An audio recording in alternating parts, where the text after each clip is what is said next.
"Excuse me, miss. I think you're lost." The words sliced through the quiet luxury of the first-class lounge. Jade Thomas froze, clutching her boarding pass, seat 2A, first class. The flight attendant's polite smile didn't reach her eyes. Around them, executives sipped champagne pretending not to watch. Jade's hoodie and scuffed sneakers didn't fit their world of tailored suits and designer luggage. Economy's that way, the woman added, voice dripping with sugar and scorn. What she didn't know, what no one in that lounge knew, was that the lost teenager was the daughter of the billionaire who owned the very network keeping their plane in the air. And tonight, her arrogance would cost her everything. This isn't just a story about karma or consequences. It's about what happens when you push the wrong person too far. When prejudice blinds you to reality, when assumptions lead to a catastrophic fall. What would you do if someone tried to humiliate you in front of a plane full of strangers? And what if you suddenly had the power to change everything with a single phone call? The Skylight First Class Lounge at JFK Terminal 4 was a hushed sanctuary of muted colors and quiet efficiency. Here, the clinking of ice in crystal tumblers was the loudest sound, a gentle percussion against the backdrop of murmured conversations about market caps and weekend trips to the Hamptons. It was a world designed to insulate, to soothe the frayed nerves of the global elite before they were sealed into a pressurized tube and hurled across the Atlantic. Into this serene bubble walked Jade Thomas. At 17, she was a study in contrast to her surroundings. She wasn't draped in Prada or carrying a Hermes bag. Instead, she wore a simple dark grey hoodie from her high school's robotics club, a pair of worn-in jeans, and well-loved Nike sneakers. Her hair was pulled back in a neat ponytail, and the only accessory she wore was a pair of high-tech Bose headphones around her neck. She carried a single scuffed backpack that looked heavy with textbooks and a laptop. To the casual observer, she looked like a student who had perhaps wandered into the wrong area, a lost lamb in a den of silver-haired lions. But there was something in her posture, in the quiet confidence of her gaze, that suggested she knew exactly where she belonged. She presented her ticket at the front desk. The agent, a polished man in his late 20s, scanned it without a second glance. "Welcome, Miss Thomas. Your flight to Geneva Transatlantic 847 is on time. Boarding for first class will begin in approximately 45 minutes from gate B7. Please make yourself comfortable." Jade gave a small, polite smile. "Thank you." She found an empty leather armchair in a corner, slid her heavy backpack onto the floor, and pulled out a worn paperback on quantum computing. She was on her way to an international STEM competition in Switzerland. The culmination of a year's hard work. Her team had developed an algorithm that could potentially revolutionize the way quantum computers handle complex medical simulations. The implications for disease research were enormous.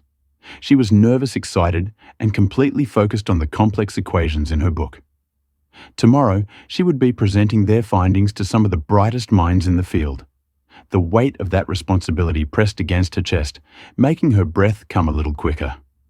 She'd been chosen as lead presenter because of her extraordinary ability to explain complex concepts in accessible terms. "You make quantum seem simple," her physics teacher had said. Jade turned a page, making a small notation in the margin. A freshman at Stanford had recently published a paper challenging one of the core assumptions in her team's research. She was formulating a response, a way to incorporate his critique while strengthening their overall thesis. She was so absorbed, in fact, that she didn't notice the pair of eyes that had been tracking her since she sat down. The eyes belonged to Victoria Palmer. Victoria was a senior flight attendant with Transatlantic Airways, a 22-year veteran of the skies. She carried herself with an air of rigid authority that came from decades of managing unruly passengers and enforcing federal aviation regulations. With her blonde hair pulled into a severe, immaculate bun, her uniform pressed to a razor's edge, and her makeup flawlessly applied, she was the very picture of control. But beneath that polished veneer, a bitter resentment had taken root over the years.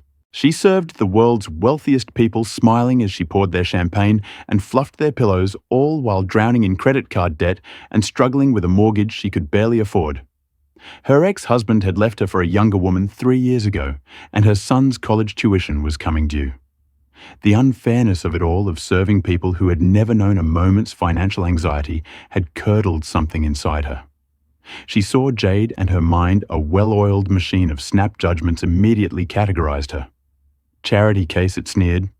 Or maybe one of those influencer kids whose 15 minutes are already ticking down. The airline probably gave her a publicity seat. Victoria took a sip of her lukewarm coffee, and a wave of indignation washed over her. First class was supposed to be exclusive. It was a privilege, one that this girl in her cheap hoodie clearly didn't understand or deserve. It diluted the brand. It cheapened the experience for the real first-class passengers. Victoria watched as Jade, completely oblivious, got up to get a bottle of water from the complimentary fridge. She walked with a quiet confidence that irritated Victoria even more. It wasn't the boisterous look-at-me entitlement of the newly rich, but something deeper, calmer. It was the confidence of someone who simply believed she belonged wherever she was. And Victoria Palmer had decided right then and there that Jade Thomas didn't belong here. She made a mental note, seat 2A. She would be working the first-class cabin on TA 847. This, she thought, with a thin, predatory smile, could be interesting. The storm was gathering, and its unsuspecting eye was a 17-year-old girl reading a book about quantum physics. The Skylight Lounge was a carefully orchestrated theatre of wealth and privilege. The lighting was soft enough to flatter aging skin, but bright enough to read financial reports. The carpets were plush, absorbing the sound of expensive footsteps and hushed deal-making. The air smelled faintly of citrus and sandalwood, a signature scent created exclusively for Transatlantic Airways by a French perfumer. In one corner, a silver-haired man in a bespoke suit tapped at his laptop, occasionally murmuring into a Bluetooth earpiece in German. Nearby, a couple in matching cashmere loungewear sipped champagne at 10:30 in the morning, their matching Rolex watches glinting under the recessed lighting. A woman with a perfect blonde bob flipped through Architectural Digest, her diamond tennis bracelet catching the light with every turn of the page. This was a different species of traveller than those cramped in the general terminal. These people didn't worry about baggage fees or middle seats. They worried about whether their chauffeurs would be waiting in Geneva, whether their hotel suites would have the right view of the lake. Victoria Palmer understood these people. After 22 years in first class, she knew their habits, their expectations, their little tells. She could distinguish old money from new. At 20 paces. The old money wore well-made clothes with discreet labels. The new money wore logos like battle armor. The old money tipped quietly and exactly. The new money made a show of generosity, or didn't tip at all. Victoria had once dreamed of being one of them. She'd become a flight attendant at 26, seduced by the promise of glamour and travel. The reality had been different. Grueling hours entitled passengers and a salary that never quite kept pace with inflation. Over time, her dreams had curdled into resentment. She'd never be one of them. But she could control their comfort, their experience. It was a small power, but she'd learned to wield it precisely. Now watching Jade read her book on quantum computing, Victoria felt a familiar irritation rise within her. The girl clearly didn't fit the profile. Her hoodie was from a public high school. Her sneakers were scuffed at the edges. Yet here she was, in the inner sanctum of privilege, acting as if she belonged. Victoria noted with satisfaction that none of the regular passengers had acknowledged the girl. They had their own finely tuned radars for who belonged and who didn't. Their practiced indifference was its own form of rejection. "Excuse me," a voice said, breaking Victoria's concentration. She turned to find Carlos Rodriguez, the gate agent. Carlos was in his early 30s with warm brown eyes and a perpetually friendly demeanor that Victoria found exhausting. "We're expecting a full first-class cabin today," he said, handing her the passenger manifest. 16 passengers, including one minor, traveling alone. Victoria took the tablet, scrolling through the names. Her finger stopped at seat 2A Thomas Jade. A minor in first, she asked, keeping her voice professionally neutral. Carlos nodded. "Yep, ticket was purchased normally." All documentation is in order. She's 17, so no unaccompanied minor procedures needed. Did you see who dropped her off? Victoria asked, trying to sound casual. Parent guardian. Carlos shook his head. No idea. I just processed the paperwork. He paused, then added, She seems pretty self-sufficient polite too. Victoria handed the tablet back with a tight smile. Thanks for the heads up. As Carlos walked away, Victoria took another look at Jade, who was now making notes in the margins of her book. Something didn't add up. A 17-year-old traveling alone in first class, dressed like she'd just come from a public school reading a book on quantum computing. It had to be a mistake, or worse, a scam. There were stories circulating among crew about sophisticated ticket fraud people using stolen credit cards or manipulating the booking system. It wouldn't be the first time someone had tried to sneak their way into first class. Victoria pulled out her phone and discreetly took a picture of Jade. She sent it to her colleague Diane, who would be working economy on the same flight. Keep an eye on 2A when she boards. Something feels off. Diane's response came quickly. Will do. Ticket fraud, Victoria typed back. Maybe. Just watch her.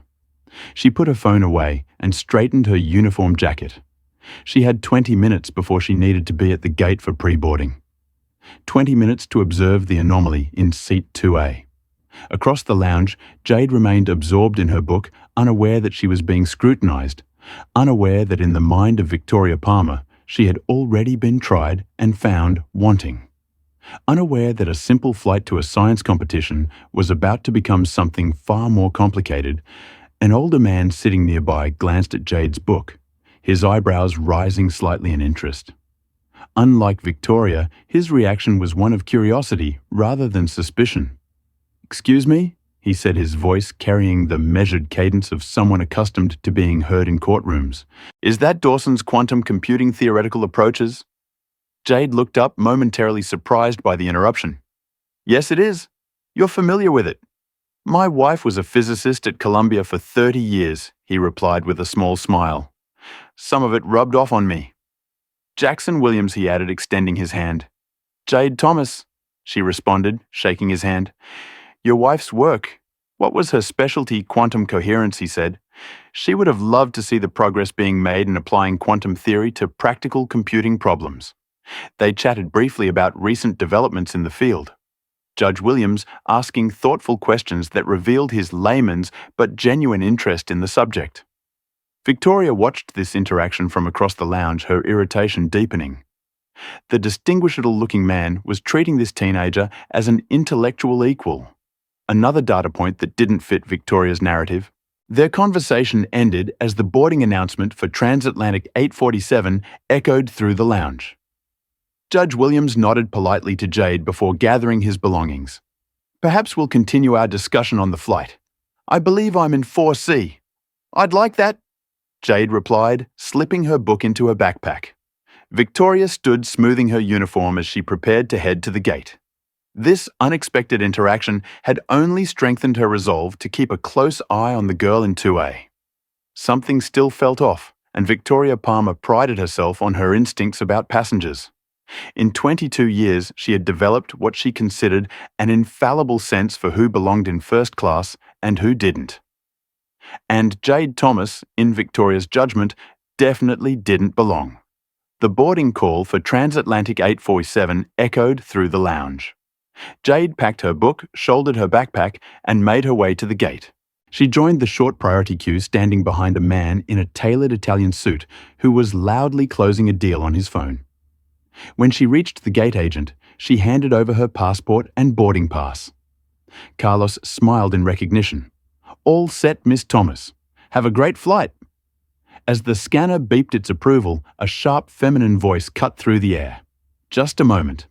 Victoria Palmer had positioned herself near the gate ostensibly to greet the premium passengers. She glided over her smile as bright and artificial as the cabin lighting. She addressed Carlos, but her eyes were locked on Jade. There might be a problem with this seat assignment. Victoria said, her voice laced with a saccharine sweetness that failed to mask its condescending tone. We've had some computer glitches today. I wouldn't want this young lady to get settled in the wrong cabin. Carlos looked confused. The system shows everything is in order. Miss Thomas, seat 2A. Victoria held her gaze on Jade. Honey, are you sure this is your ticket? Were you traveling with a parent? Sometimes they get separated in the system. Jade met her eyes, a flicker of surprise giving way to a calm, steady focus. No, I'm traveling alone. The ticket is correct. Her voice was even betraying no agitation. This wasn't the first time she'd encountered this sort of subtle questioning, the implied suggestion that she didn't belong. Victoria's smile tightened. Of course. Well, welcome aboard. Just double-checking. She gestured grandly toward the jet bridge, a queen granting entry to her court. Jade walked down the jet bridge the encounter, leaving a sour taste in her mouth. She'd dealt with prejudice before the subtle and the overt. She recognized the look in Victoria's eyes. It was the look of someone who had already written a story about her and was now determined to make her play the part. Behind her, Victoria turned to Carlos. I'm going to keep an eye on her, make sure everything is legitimate. Carlos frowned slightly. Her ticket and passport checked out. The system would have flagged any issues. Systems can be manipulated, Victoria replied. I've seen it before. Carlos didn't look convinced, but he didn't argue further. He had more passengers to process, and Victoria was his senior. I've seen people jump on tickets that aren't theirs before, Victoria added, seeing his skepticism.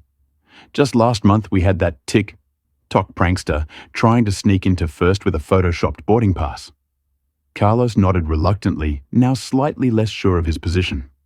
Victoria's subtle reference to a previous incident, whether real or invented, had planted just enough doubt to give her leeway. As Victoria turned to continue boarding passengers, she nearly collided with Judge Williams, who had been standing close enough to overhear the exchange. Quite thorough in your verification process, aren't you? He said mildly, presenting his own boarding pass. Victoria's professional smile returned instantly. Safety and security are our top priorities, sir. Indeed, he replied, holding her gaze a moment longer than was comfortable, though I've found assumptions are often the greatest threat to both. Before Victoria could respond, he moved past her onto the jet bridge, leaving her with the uncomfortable sensation of having been seen through. Victoria boarded the aircraft a few minutes later. As she stepped into the first-class cabin, she immediately spotted Jade in seat 2A, a luxurious pod with its own lie-flat bed, large entertainment screen, and a small minibar. It was more space than most New York apartments. The ticket for that seat alone probably cost more than $15,000. Victoria's suspicions hardened into certainty. There was simply no way this teenager had legitimately purchased this ticket. It had to be fraud or some kind of mistake or perhaps a last-minute upgrade due to overbooking. She watched as Michael Taylor, the other first-class attendant, approached Jade with a warm smile. Michael was 35, with kind eyes and an easy manner that made him popular with passengers. He had only been with Transatlantic for 5 years, having joined after a career in hospitality. Welcome aboard, Miss Thomas. Can I get you a pre-departure beverage, perhaps some juice or water? Water would be great. Thank you, Jade replied. As Michael moved away to fetch her drink, Dr. Amelia Frazier settled into seat 3A directly behind Jade. Dr. Frazier, a distinguished cardiac surgeon in her mid-50s, was a regular on this route, traveling frequently for international medical conferences. She nodded politely to Jade, who returned the gesture with a small smile. Across the aisle, Diego Hernandez, a 40-year-old tech executive, was arranging his laptop and documents in the storage compartment of his seat.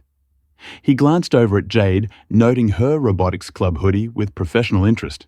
"MIT Robotics?" he asked, gesturing to her sweatshirt. Jade shook her head. "No, it's from my high school, but MIT is definitely on my wish list." "They'd be lucky to have you," Diego said with a friendly smile, before returning to his preparations. Victoria observed these interactions with mounting irritation. The girl was infiltrating their world, making small talk with legitimate first-class passengers as if she belonged among them. As other passengers filed in, Judge Williams taking his seat in 4C. A Swiss couple of British financier Victoria intercepted Michael as he returned with Jade's water. "I'll take that," she said, her tone making it clear this wasn't a request. "I'll be handling the front section today." Michael raised an eyebrow, but didn't argue. "Sure, Victoria. Mr. Hernandez in 2D usually prefers the Pellegrino, by the way." Victoria nodded dismissively and approached Jade, setting the water down without a word. She then turned to Diego with a warm smile. "Mr. Hernandez, welcome back. Would you prefer the sparkling water instead?" Diego glanced at Victoria, then at Jade, noting the difference in treatment. "No, still water is fine, thank you." Victoria's smile faltered slightly before she recovered. "Of course.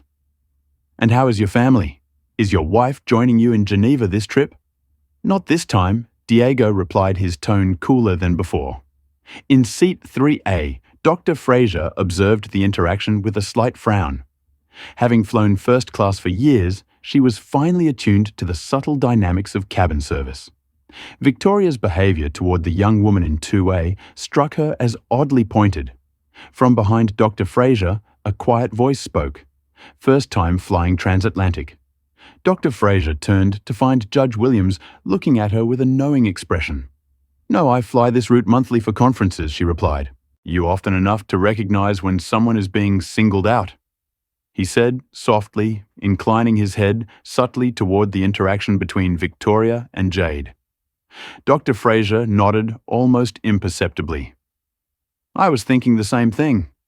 "Interesting, isn't it?" Williams continued, keeping his voice low. "How quickly some people form judgments based on appearance." Very Fraser agreed, and how willing they are to act on those judgments. Their quiet exchange was interrupted as Victoria moved through the cabin offering newspapers and welcoming other passengers by name. Her manner with them was markedly different, warm, solicitous, personalized, creating a stark contrast with her cold treatment of Jade. Jade, meanwhile, had retreated into her quantum computing book, seemingly absorbed in the complex equations, but a subtle tension in her shoulders betrayed her awareness of Victoria's treatment. She had experienced this before, the subtle ways people communicated that she didn't belong in certain spaces. Usually, she let it wash over her, focusing instead on the task at hand. But trapped in a metal tube for the next 7 hours with someone who had clearly decided to make her uncomfortable. That would be more challenging. As the aircraft doors closed and the safety demonstration began, Jade couldn't help but wonder if this would be the extent of it. Subtle, discourtesy, cold service, or if Victoria Palmer had more in store for her during the long flight to Geneva. An older woman across the aisle, noticing Victoria's treatment of Jade, caught the teenager's eye and gave her a small smile of solidarity. It was a tiny gesture, but it reminded Jade that not everyone saw the world through Victoria's narrow lens. With that small comfort, she turned back to her book, preparing herself for whatever the flight might bring. Transatlantic Flight 847 climbed steadily through the cloud layer, leaving the Manhattan skyline behind. The first-class cabin of the Boeing 787 Dreamliner was a marvel of modern luxury. 16 individual pods were arranged in a 1:1:21 configuration, each offering direct aisle access and complete privacy when desired. The lighting was designed to mimic natural circadian rhythms, helping passengers adjust to the time zone changes.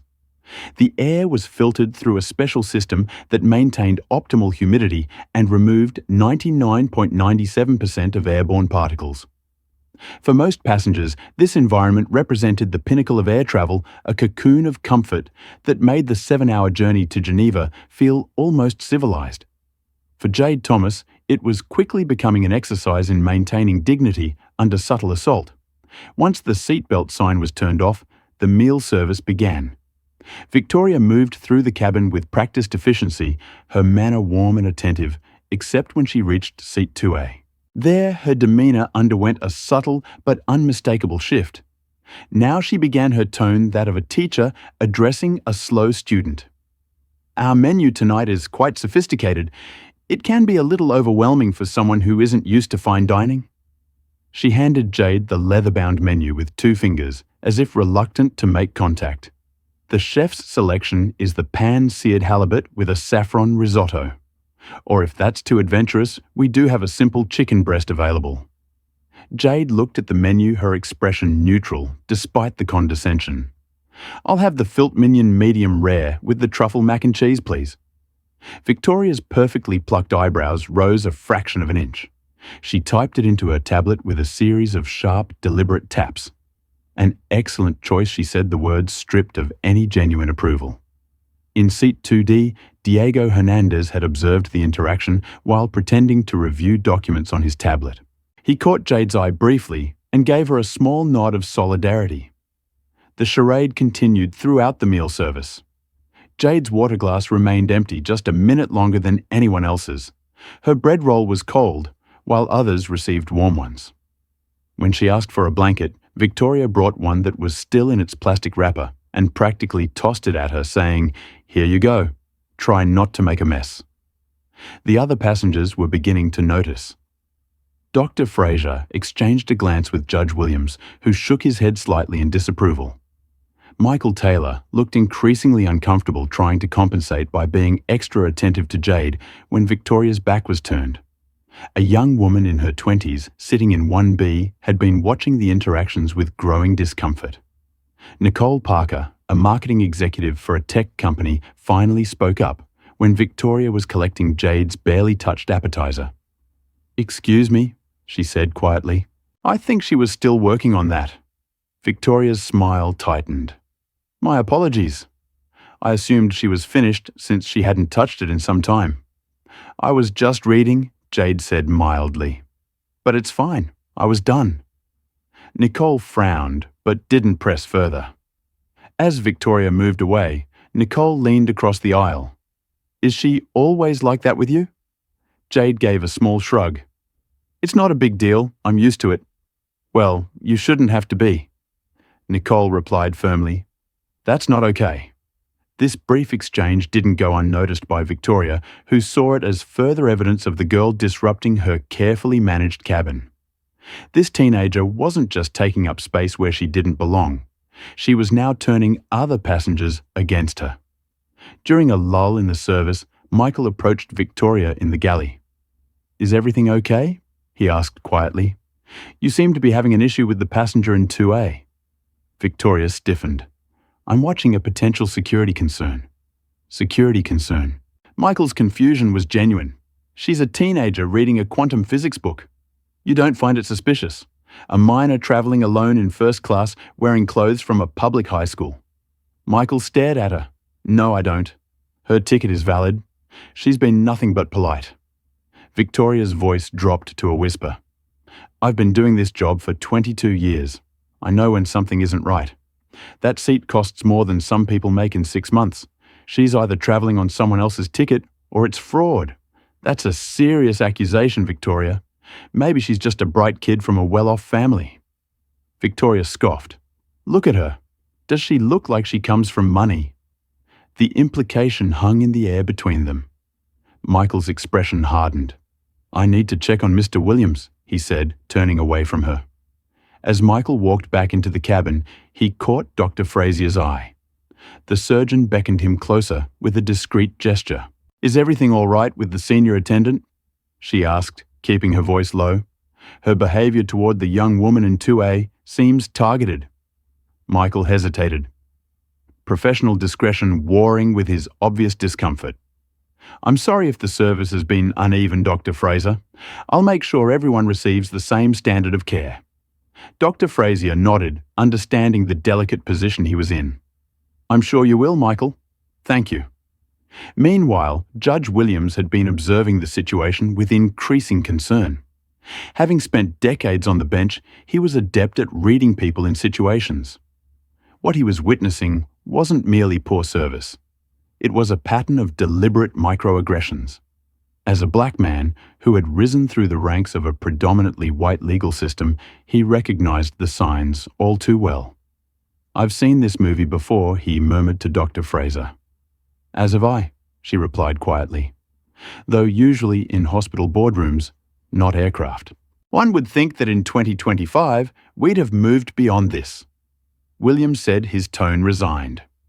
"One would think," Fraser agreed.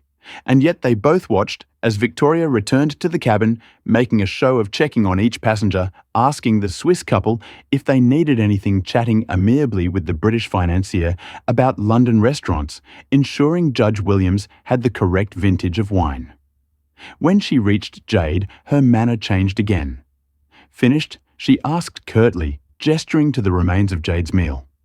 "Yes, thank you," Jade replied, her voice steady. Victoria removed the tray with a brisk efficiency that bordered on rudeness. As she turned away, Judge Williams called out, "Excuse me, Ms. Palmer." Victoria turned her professional smile immediately back in place. "Yes, Judge Williams. Can I get you anything? I couldn't help but notice that my young neighbour here has an empty water glass. Perhaps you could refill it when you have a moment." The rebuke was gentle but unmistakable. Victoria's smile froze for a split second before she nodded. "Of course, right away." She returned with a fresh glass of water for Jade, placing it on her tray table without meeting her eyes. "Thank you," Jade said. "Just doing my job." Victoria replied the words clipped and cold. As she walked away, Diego Hernandez caught her arm gently. "I'd like to speak to the purser," he said, his voice low but firm. Victoria's eyes widened slightly. "I am the purser on this flight, Mr. Hernandez. Is there an issue I can address?" Diego glanced meaningfully toward Jade, then back to Victoria. "I think there might be. Perhaps we could speak privately." Victoria's smile became brittle. Of course, after I finished the service rounds, she moved quickly back to the galley, her mind racing. The situation was slipping out of her control. Passengers were noticing, questioning. This wasn't how it was supposed to go. The girl was supposed to be intimidated, isolated. Instead, she was gaining allies. Victoria needed to reassert control. She needed to make a definitive statement about who belonged in first class and who didn't, and she needed to do it soon before the mounting criticism from other passengers undermined her authority completely. The opportunity would present itself sooner than she expected. Jade stared out the window at the endless expanse of clouds, their tops gilded by the setting sun. The beauty of the scene contrasted sharply with the ugliness she had experienced inside the cabin. She thought about texting her father, but decided against it. He had enough on his plate with the merger negotiations, and what would she say anyway? "A flight attendant is being mean to me." It sounded childish, even in her own mind. Instead, she closed her eyes and recalled a conversation they'd had last summer, sitting on the deck of their lake house in Vermont.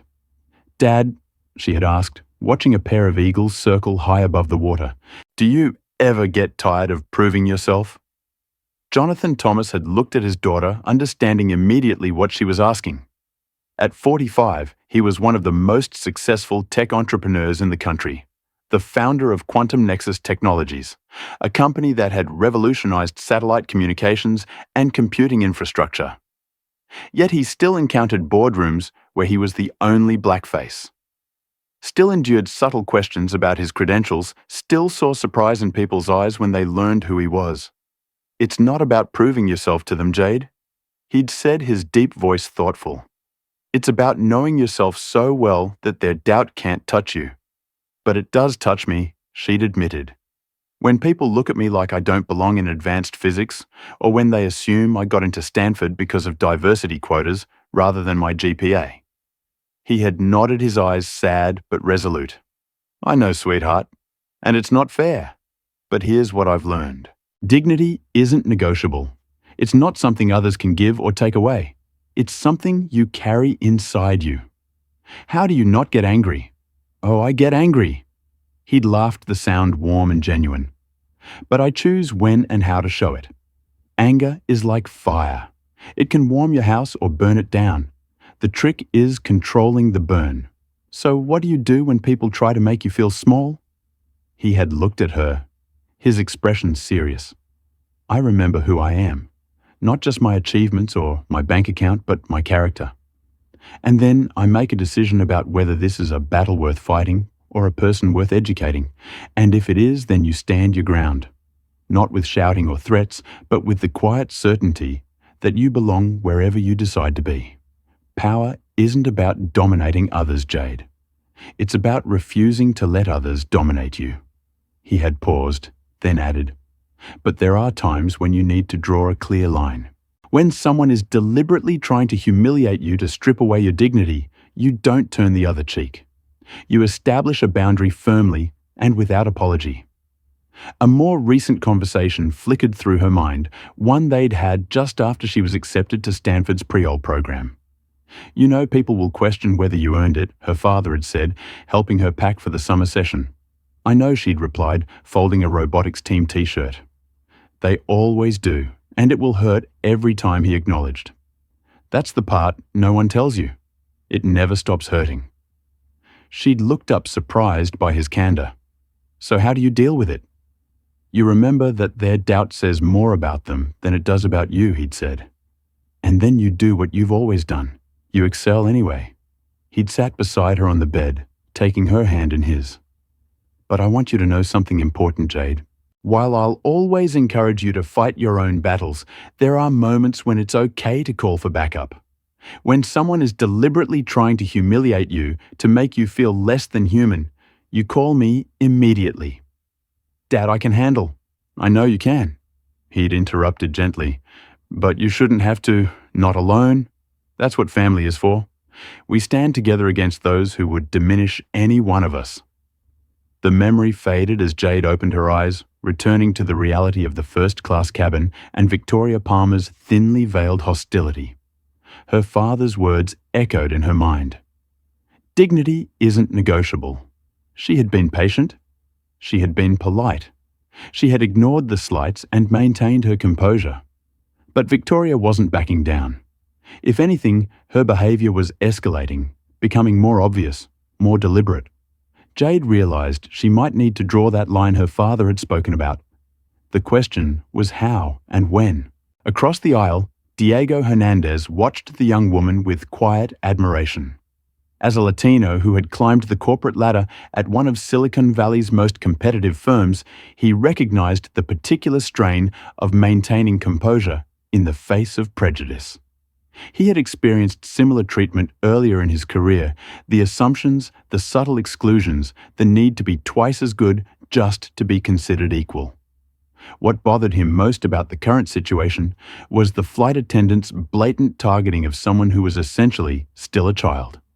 Jade couldn't be more than 17 or 18, yet Victoria was treating her with a hostility that would be inappropriate even toward an adult. His thoughts were interrupted by Michael, who leaned down to speak quietly. "Sir, I wanted to apologize for any tension you might be observing. If there's anything specific I can do to improve your flight experience, please let me know." Diego appreciated the younger flight attendant's attempt to smooth things over, but they both knew he wasn't the one being poorly served. "Thank you, Michael. I'm fine, but I think we both know who might need your attention more." Michael's expression was pained. "I'm doing my best, sir." "It's a delicate situation. I understand. Just know that several of us are aware of what's happening." Michael nodded his relief at having allies evident. "Thank you, sir. I'll continue to monitor the situation." As Michael moved away, Judge Williams leaned forward from his seat to address Dr. Fraser. "Reminds me of a case I presided over years ago," he said quietly. "Racial discrimination suit against an airline. Flight attendant repeatedly denied service to a black executive, claimed she thought he was in the wrong seat. Airline settled for a substantial sum once the pattern of behavior was established." Dr. Fraser nodded thoughtfully. "I've been documenting the incidents," she said, indicating her tablet. "Professional habit from hospital work. Date-time specific action. Observable impact." Judge Williams smiled approvingly. "Smart woman. Let's hope it doesn't come to that, but evidence matters." In a flash of professional solidarity, Dr. Fraser showed him her screen, a neatly organized table with timestamps and brief descriptions of each interaction between Victoria and Jade. The entries were clinical objective, the work of someone accustomed to documenting problematic behavior in professional settings. 8:32 p.m. Flight attendant VP delivers meal options to passenger JT with visibly different tone than used with other passengers. 8:40 p.m. VP delivers cold bread roll to JT while other passengers receive warm rolls. 8:55 p.m. VP ignores JT's empty water glass while refilling all others in section. 9:10 p.m. VP delivers blanket to JT still in plastic wrap, tosses it rather than hands.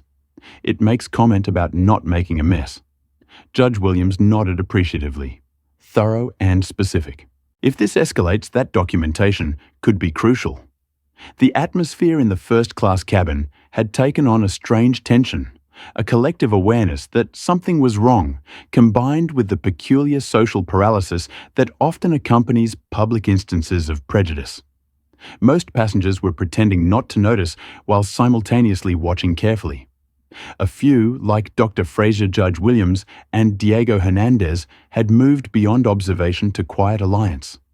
And at the center of it all, Jade Thomas sat reading her book on quantum computing, outwardly calm, but inwardly preparing for whatever might come next.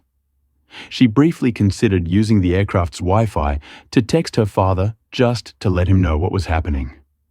But something held her back. Part of it was pride. She'd handled prejudice before and could handle it again. Part of it was practicality. What could he do from the ground while she was at $37,000 FT? And part of it was a growing determination to see this through on her own terms, to establish that boundary her father had spoken about firmly and without apology. What she didn't realize was how quickly that opportunity would present itself and how dramatically it would change everything. 2 hours into the flight, somewhere over the vast, dark expanse of the Atlantic, Jade finished reviewing her presentation notes. Her eyes were tired from the strain of reading complex equations in the cabin's dim lighting. She decided to recline her seat into its lie-flat position and rest for a while before the next meal service. She pressed the button on her armrest, expecting the seat to smoothly transform into a bed. Instead, it made a slight mechanical whir, but remained upright. She tried again, pressing more firmly. The seat shifted slightly, then stopped at a half-reclined position. After a few gentle tries, Jade pressed the call button. Michael was there in seconds. "Is everything all right, Miss Thomas?" "Hi, Michael. My seat seems to be stuck. I can't get it to recline fully," she explained quietly. "Let me take a look," he said, kneeling down. "Sometimes the mechanism can be a bit finicky." He examined the controls, pressing a few buttons in sequence. "H, you're right. It seems to be jammed. Let me try the manual override." Just as he was reaching for the override panel beneath the armrest, Victoria materialized, as if she had been waiting for this moment. "What seems to be the problem here?" she asked, her voice sharp. "Just a small issue with the seat, Victoria." "I think I can fix it," Michael said, trying to de-escalate a situation that hadn't even started. Victoria shot him a withering glare before turning her full venomous attention to Jade. "You probably broke it," she said, her voice low but carrying in the quiet cabin. "These pods are very sensitive. You have to know how to operate them properly. They aren't toys." The accusation was so absurd, so blatantly hostile, that it stunned the nearby passengers into silence. Dr. Fraser lowered her tablet. Diego Hernandez stopped typing mid-email. Judge Williams' expression darkened. Nicole Parker in 1B, who had been half asleep, sat up straight, suddenly alert. "Excuse me," she said, her tone incredulous. "Did you just accuse her of breaking the seat?" Victoria's head snapped toward Nicole. "I'm simply stating that these seats are complex mechanisms that require proper handling." I pressed the button marked recline. Jade said, her voice steady despite the public confrontation. "I'm fairly certain that's the correct procedure." "Are you suggesting I'm incapable of operating a button?" "I'm suggesting," Victoria hissed, leaning closer, her voice dropping to a conspiratorial whisper that was somehow more insulting than a shout, "that you're in a place you don't belong, and your presence here is a disruption. I've been checking the passenger manifest. I've cross-referenced everything. There is simply no way a teenager on their own legitimately purchased a $16,000 ticket. It's a fraudulent booking or a computer error. And I am going to correct it." This was it, the ultimate escalation. It was no longer about bad service. It was a direct accusation of fraud. Michael stood up, his face pale. "Victoria, that's completely out of line. You can't accuse a passenger of that." "Stay out of this, Michael," she snapped. "I'm the senior attendant here. I'm in charge." She turned back to Jade, her face a mask of smug triumph. "Now I'm going to give you two options. You can quietly gather your things, and I will find you a seat in economy. We'll pretend this was all a simple misunderstanding. Or I can have the captain radio ahead, and you can be met by security upon landing in Geneva to explain how you obtained this ticket. Your choice." The cabin was dead silent. Every eye was on Jade. They saw a young girl alone being cornered by a woman in a position of authority. They expected tears or shouting or terrified compliance. They got none of these. Jade held Victoria's gaze for a long moment. Then she reached into her pocket and pulled out her smartphone. Victoria scoffed. "Oh, who are you calling your mommy? It's a little late for that." "Don't you think?" Dr. Fraser began to rise from her seat, prepared to intervene, but Judge Williams gently touched her arm, shaking his head slightly. He had been watching Jade throughout the flight and recognized the calm determination in her eyes. This young woman, he sensed, was about to handle the situation in her own way. Jade ignored Victoria's taunt. She swiped through her contacts and pressed a name. As she did, she activated the plane's Wi-Fi calling feature, a premium service her father's company had ironically helped develop. The call connected almost instantly. "Hi, Dad," she said, her voice perfectly level. "Sorry to bother you. I'm having a bit of a problem on my flight." She listened for a moment, her expression unreadable. "Yes, Transatlantic 847 to Geneva. There's a flight attendant. Her name is Victoria Palmer, who is accusing me of ticket fraud and is threatening to have me arrested." She paused again, nodding slightly. "Okay. No, I'm fine. She's right here." She held the phone out toward Victoria. "My father would like to speak with you."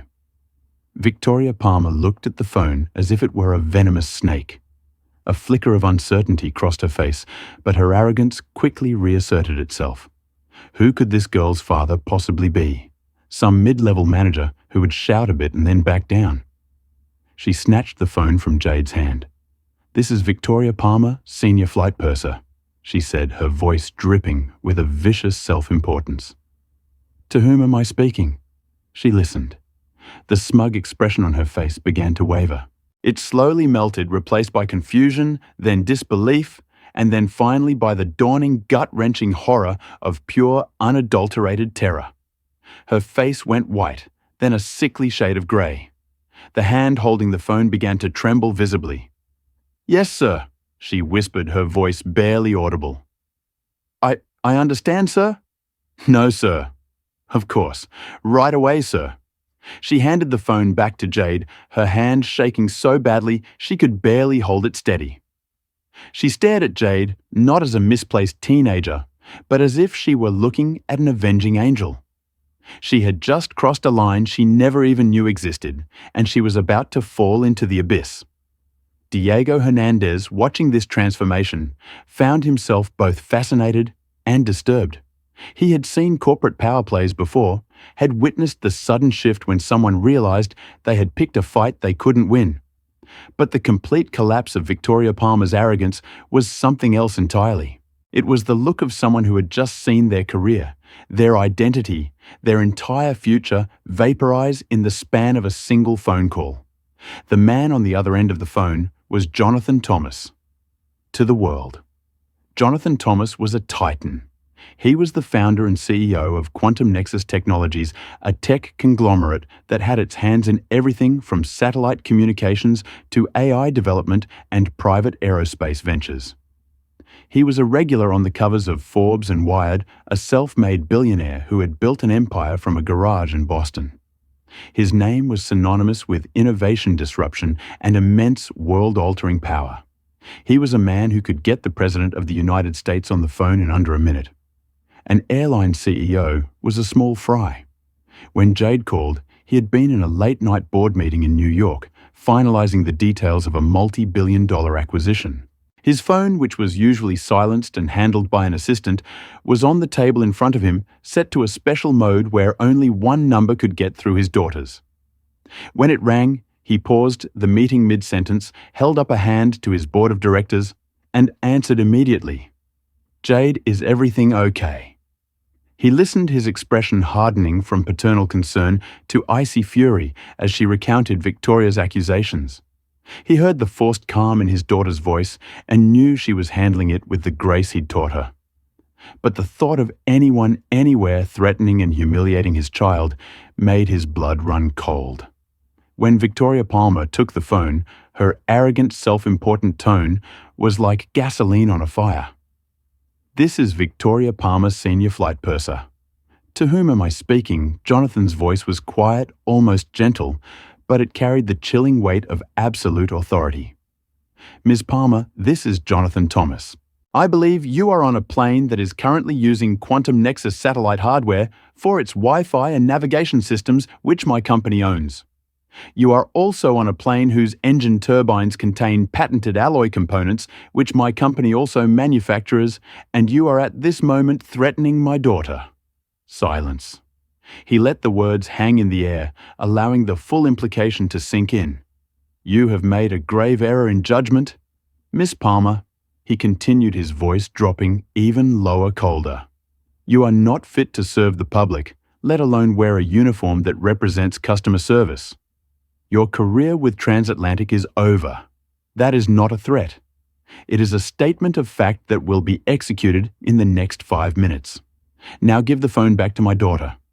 While Victoria was stammering her apologies, Jonathan was already texting his chief of staff. The instructions were simple and brutal. "Call Robert Ellison, CEO of Transatlantic Airways. Now tell him, Flight TA847 has a problem.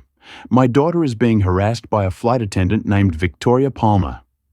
By the plane, his chief of staff, a woman accustomed to strange and powerful requests, didn't question the last 3 words. She just acted. On board, TA8847 chaos was beginning to ripple outward from seat 2A. Victoria stood frozen, her mind struggling to process the name Jonathan Thomas. She knew it. Everyone knew it. It was like hearing God introduce himself over the phone. Jade took her phone back. "Dad, yes, I'm okay. Okay, I will. Love you too." She hung up and looked at Victoria, who was now staring at her with wide, terrified eyes. "You should probably go back to the galley now," Jade said, her voice devoid of triumph or malice. It was a simple factual statement. Around them, the atmosphere in the cabin had changed completely. Judge Williams was watching with the expression of someone who had just witnessed a textbook example of consequences in action. Dr. Faracia had returned to her documentation, now recording this pivotal interaction with clinical precision. Diego Hernandez sat back in his seat, eyebrows raised, processing what he had just witnessed. And Nicole Parker was filming discreetly on her phone, recognizing a viral moment when she saw one. Before Victoria could move, the chime for the in-flight phone rang in the galley. A moment later, a flustered Michael approached the cockpit door and knocked. It opened, and the co-pilot leaned out. After a brief hushed exchange, the co-pilot disappeared back inside. A minute later, the cockpit door opened again. This time, it was Captain Robert Wilson himself. He was a tall, authoritative man with silvering hair at his temples and a calm demeanor that had been cultivated over 30 years of flying. But right now, his face was a mask of bewilderment and immense stress. He walked directly into the first-class cabin, his eyes scanning the passengers until they landed on Jade. He walked over, ignoring the still paralyzed Victoria completely. "Miss Thomas?" he asked, his voice full of a respect that had been absent moments before. "I'm Captain Wilson. I've just received an unprecedented call from our corporate headquarters. I need to confirm that I am speaking to the daughter of Jonathan Thomas of Quantum Nexus Technologies." Jade simply nodded. "I am." The captain took a deep breath, the full earth-shattering reality of the situation crashing down on him, his crew, and his flight. "I see. Well, Miss Thomas, on behalf of Transatlantic Airways, I need to offer you my most sincere and profound apologies for the treatment you have received from a member of my crew." He shot a look at Victoria that could have melted steel. This is an unforgivable lapse in professionalism. He then looked around at the bewildered first-class passengers. "Ladies and gentlemen, may I have your attention, please? There has been a change in our flight status. He paused as if struggling to find the right words for a scenario that had never existed before. As of 2 minutes ago, he announced, his voice echoing in the stunned silence. This aircraft, Transatlantic Flight 847, is no longer a commercial flight. It has been chartered privately for the remainder of the journey to Geneva. This plane is now operating as a private jet for Miss Jade Thomas. The captain's announcement hung in the air, thick and unbelievable. A commercial transatlantic flight mid-air suddenly turned into a private charter. It was impossible. It was absurd. It was something out of a movie. Diego Hernandez, the tech executive in 2D, let out a low whistle. He'd negotiated hostile takeovers, bought and sold companies worth billions, but he had never in his entire life heard of someone buying a plane out from under its passengers while it was in the air.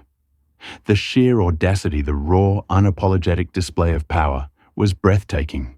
He looked at Jade, not just with respect, but with a kind of awe. She wasn't just some rich kid. She was the heir to an empire, and he had just witnessed the empire strike back. The Swiss couple looked utterly baffled, whispering to each other in rapid German. Dr. Fraser and Judge Williams exchanged a glance that contained volumes. The other passengers just stared, their minds trying to compute what they had just heard. Victoria Palmer finally seemed to unfreeze, but only to crumble. The blood drained from her face, leaving a pasty, terrified mask. She understood. Jonathan Thomas hadn't just complained to the CEO. He hadn't just threatened a lawsuit. He had performed a corporate power move so extreme it bordered on the surreal to protect his daughter from a flight attendant. He had effectively bought the entire flight. He had made the aircraft Jade's private domain. "Is this even legal?" someone whispered from a few rows back. "With enough money, what isn't?" came the reply. Nicole Parker, still recording discreetly, was mentally calculating the social media potential of what she was witnessing. This was beyond viral. This was the stuff of internet legend. A black teenager being harassed by a flight attendant only for her billionaire father to buy the entire plane in response. It was a story made for the digital age, a perfect encapsulation of both racial prejudice and the extraordinary power of wealth to alter reality. Captain Wilson wasn't finished. He turned his gaze directly to Jade. "Miss Thomas," he said, his voice now deferential, "as the sole charterer of this flight, you are now our client. The aircraft and its crew are at your disposal. Our flight plan remains the same for Geneva, unless you instruct otherwise. However, all in-flight decisions are now yours to make." He paused, letting the weight of his next words fall squarely on Victoria, specifically regarding the crew. This was the moment. All the power in the cabin had coalesced around seat 2A. Every passenger, the captain, and the terrified flight attendants all looked at the 17-year-old girl in the high school hoodie. Jade looked up at the captain. Then her eyes moved to Michael Taylor, who looked mortified and sympathetic. Finally, her gaze settled on Victoria Palmer. For the first time, Jade saw past the arrogant bully. She saw a woman who was utterly broken, whose life had just been dismantled in a matter of minutes because of her own ugliness. There was no pleasure in it. There was no victory lap. There was only a grim sense of justice and a profound sadness that it had come to this. She spoke, her voice quiet, but carrying the authority that had been thrust upon her. "Captain," she began, "thank you. My only instruction is that we continue to Geneva as planned. All the other passengers are your guests, and they should continue to receive the highest level of service." She then looked at Michael. "Michael, you've been professional and kind. I would like you to be the purser for the remainder of this flight. You're in charge of the cabin." Michael's eyes widened. A field promotion mid-flight on the orders of the new owner. He could only nod, speechless. "Yes, Miss Thomas. Thank you." Finally, Jade turned her attention to the ghost-white Victoria. She didn't raise her voice. She didn't gloat. She delivered the final verdict with the dispassionate precision of a surgeon. "Victoria," she said, using her first name for the first time, "your behavior was not just unprofessional, it was cruel. You judged me based on my age and the color of my skin. You tried to humiliate me. You abused your authority." She took a breath. You are relieved of your duties effective immediately. You will go to the crew rest area, and you will remain there until we land. You will not speak to me or any other passenger again." She paused, letting the sentence hang in the air before delivering the final blow. "My father has already spoken to your CEO. When we land in Geneva, you will be met by a transatlantic corporate representative. You should pack your belongings from your layover accommodation. You are fired." The words, spoken so calmly, were more devastating than any scream could have been. It was an execution delivered without emotion. Victoria Palmer made a small choking sound. Her carefully constructed world, her 22 years of seniority, her very identity. It had all been incinerated in the span of 5 minutes. She stumbled backward, bumping into a bulkhead, her face a grotesque canvas of shock and despair. "This can't be happening," she whispered more to herself than anyone else. "There must be some mistake. I was just doing my job. You were harassing a passenger based on prejudice." Judge Williams said, his voice carrying the weight of decades on the bench. "That is not your job, Ms. Palmer, and I suspect if we interviewed other passengers of color who have flown with you, we would find this is not an isolated incident." Victoria's head snapped toward him, her eyes wide with fear at this new threat. The idea that her past behavior might be scrutinized, that this might not be seen as a one-time lapse in judgment, but as part of a pattern, seemed to terrify her even more than the loss of her job. 2 other flight attendants who had been watching from the galley quickly and gently escorted her away, not out of sympathy, but to remove the embarrassing spectacle from the cabin. As she disappeared behind the curtain, a strange quiet settled over the first-class cabin. It was the quiet of a storm that had passed, leaving behind a completely new landscape. Jade Thomas looked out her window at the endless dark sky, the owner of a jet, feeling not the triumph one might expect, but the heavy weight of a power she never wanted to use. "Are you all right?" Dr. Fraser asked quietly from the seat behind her. Jade turned, surprised by the question. "Yes, I think so. It's just a lot. You handled it with remarkable composure," Fraser said. "I've seen physicians twice your age respond to conflict with far less grace." "I've had practice," Jade replied with a small, rueful smile, though never quite at this scale. "Well, if medicine doesn't work out for you," Fraser said with gentle humor, "you have a promising future in crisis management." The comment broke some of the tension, earning a genuine laugh from Jade.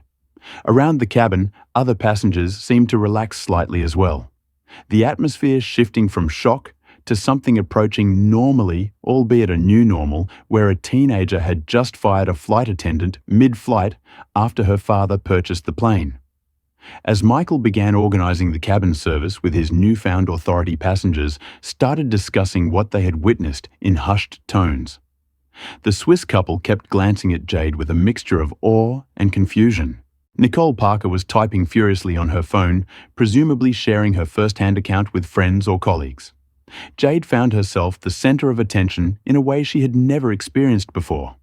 It was uncomfortable, this sudden transformation from someone Victoria had tried to make invisible to someone everyone was hyper-aware of. She retreated into her quantum computing book, seeking the familiar comfort of equations and theories that made sense, that followed logical rules unlike human behavior. But her mind kept returning to Victoria Palmer's face. In that final moment, the devastating realization that she had destroyed her own career through prejudice and poor judgment. There was no satisfaction in that image, only a solemn recognition of consequences justly applied. And as the flight continued toward Geneva, with Michael now overseeing an impeccably attentive cabin service, Jade couldn't help but reflect on the extraordinary power her father wielded, power that had for a moment extended to her. It was a sobering realization, carrying with it a weight of responsibility she was only beginning to comprehend.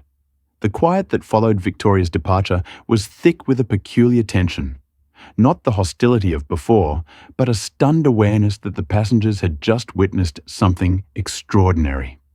It was the silence of people trying to process a scenario that fell outside all normal parameters of air travel. Michael Taylor, newly promoted to purser, was the first to break it. He approached Jade's seat with a glass of water. "Miss Thomas," he said, his voice pitched low. For privacy, is there anything else I can do for you? Jade looked up at him. She saw the concern in his eyes, the genuine desire to make things right. My seat, she said. It's still not fully reclining. Of course. Let me fix that for you right away. As Michael knelt to address the seat mechanism, Dr. Fraser leaned forward. Are you all right, dear?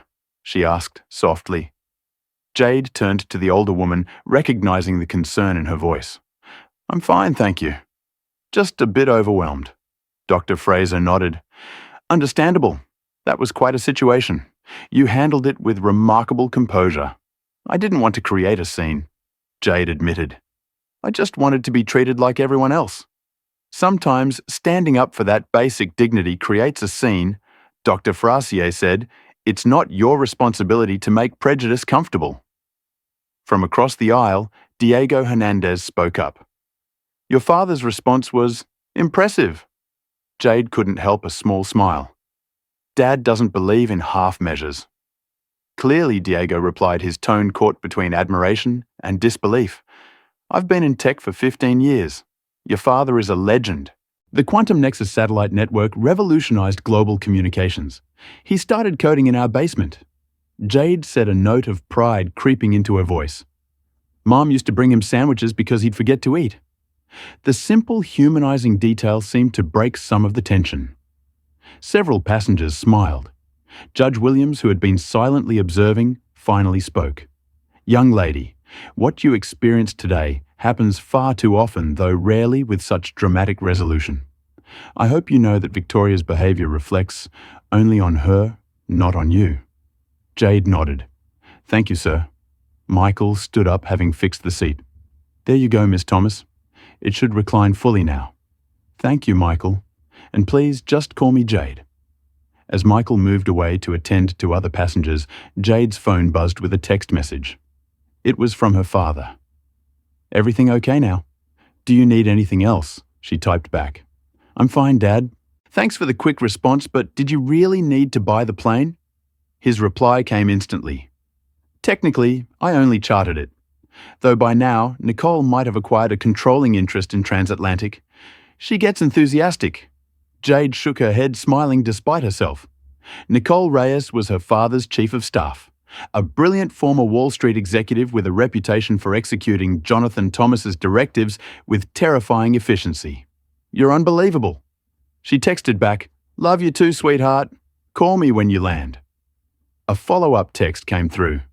And Jade, I'm proud of you for standing your ground. That takes courage. This last message brought unexpected tears to Jade's eyes. She blinked them away quickly, not wanting to draw more attention to herself. Her father's approval had always mattered to her. But in this moment, knowing that he recognized the strength it had taken to face Victoria's prejudice head-on before calling him, it meant everything.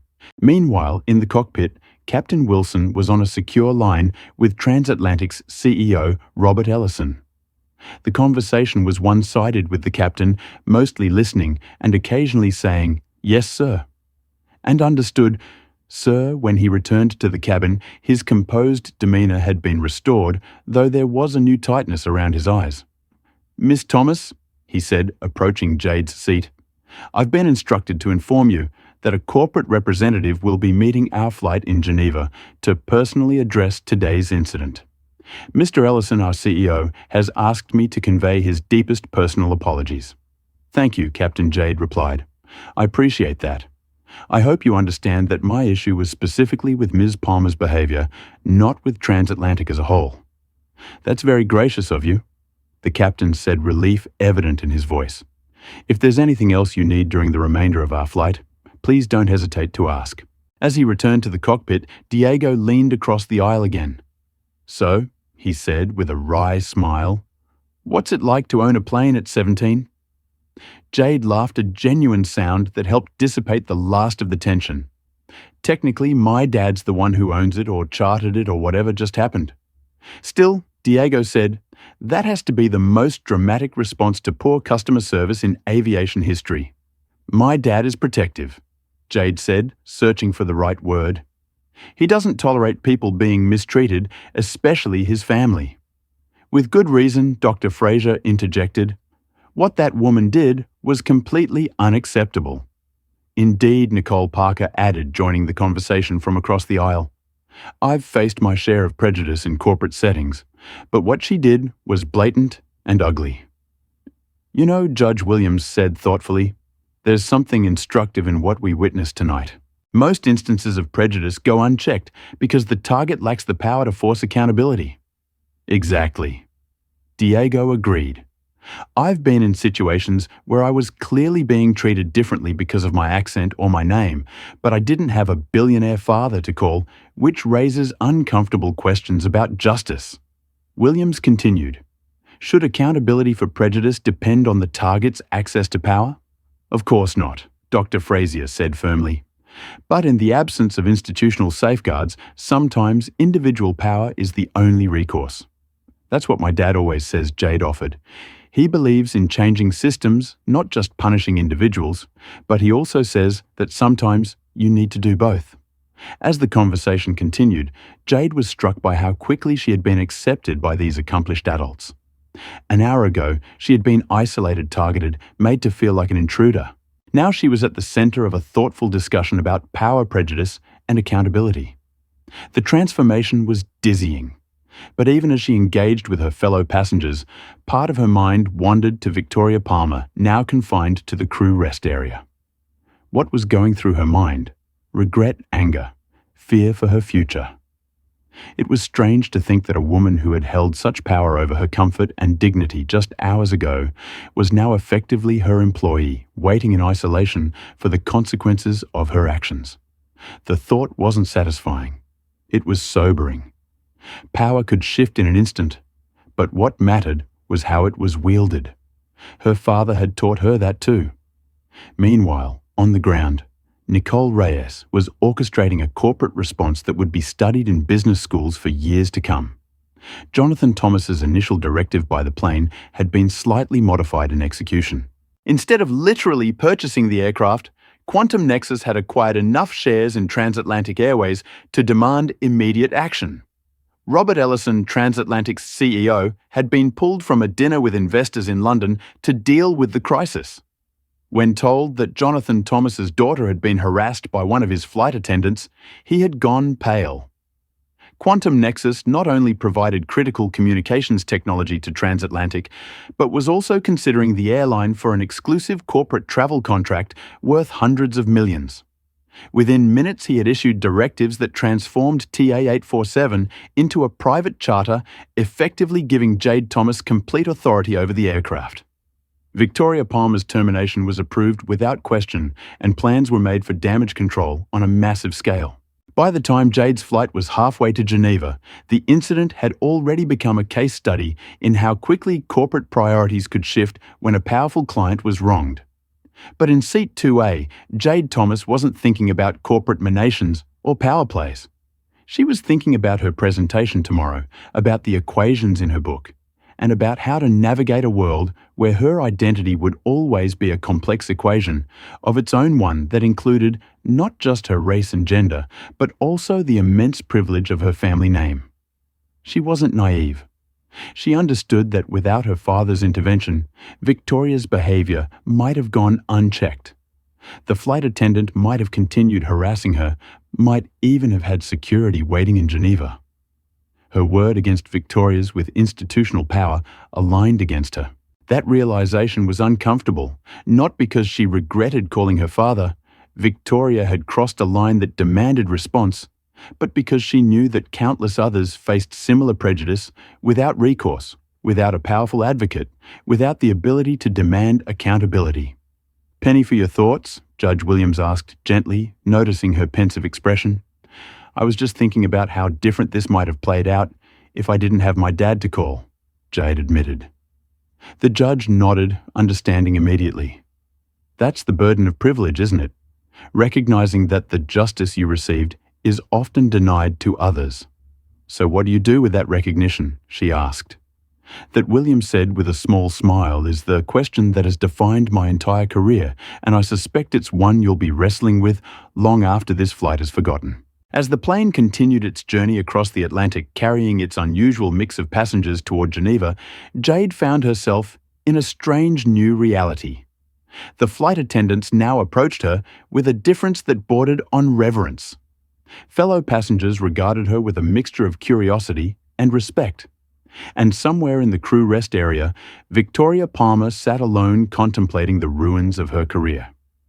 In the cockpit, Captain Wilson was receiving real-time updates from Transatlantic's corporate headquarters. The company was in crisis mode, executives being pulled from their beds in the middle of the night to address what was rapidly becoming both a PR emergency and a potential legal nightmare.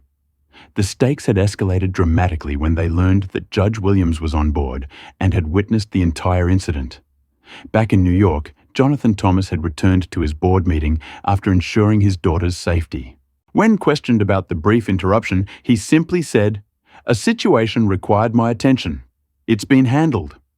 His board members, accustomed to his decisive management style, asked no further questions.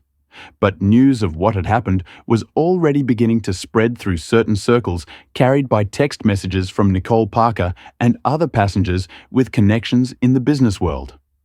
By the time Flight 847 began its descent toward Geneva, hashtags related to the incident were trending on social media platforms.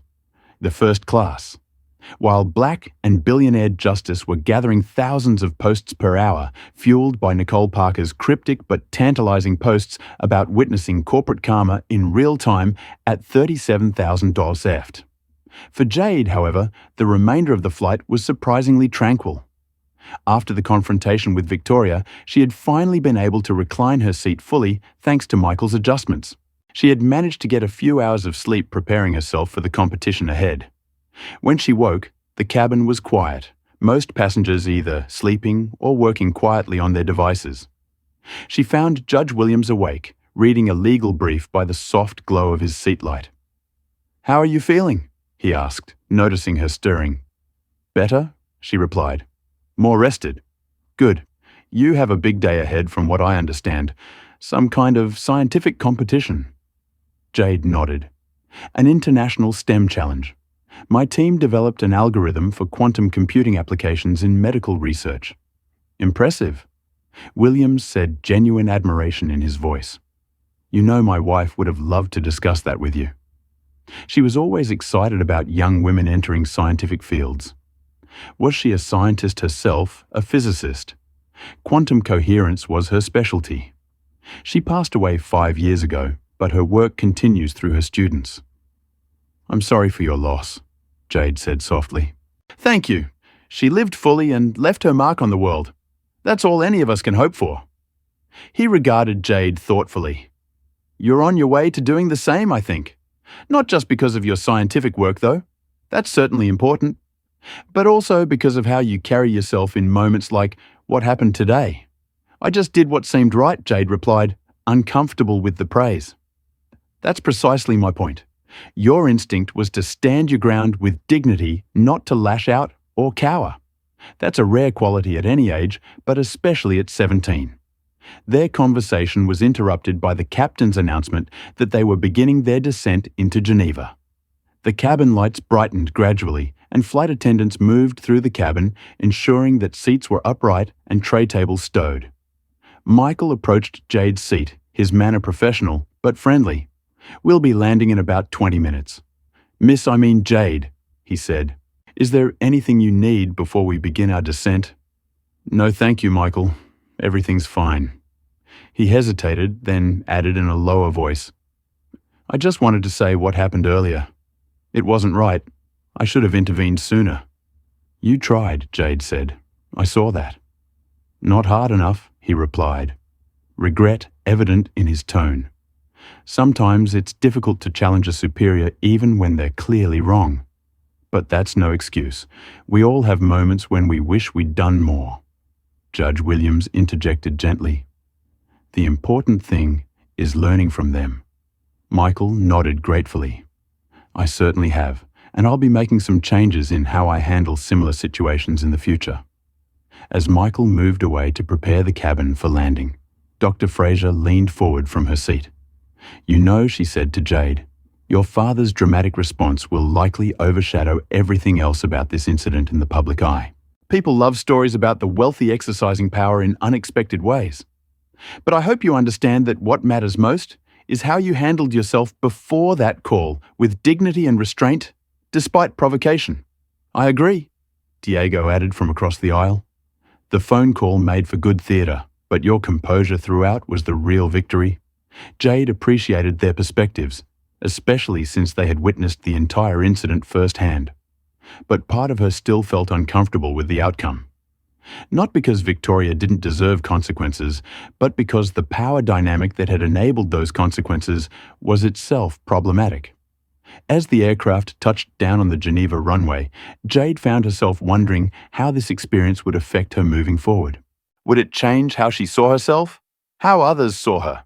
Would it make her more cautious about how she presented herself in public, or more confident in asserting her right to be wherever she chose to be? These questions would have to wait. For now, she needed to focus on the competition ahead, on presenting her team's research with the clarity and confidence it deserved. Whatever ripples had been created by the incident on Flight 847, she was determined not to let them distract from the work that had brought her to Geneva in the first place. But as the aircraft taxied toward the terminal, she couldn't help but notice the unusual reception awaiting them. A group of officials in suits standing at attention on the tarmac. Apparently news of what had transpired at 37,000 FT had preceded their arrival, and the corporate response was already in motion.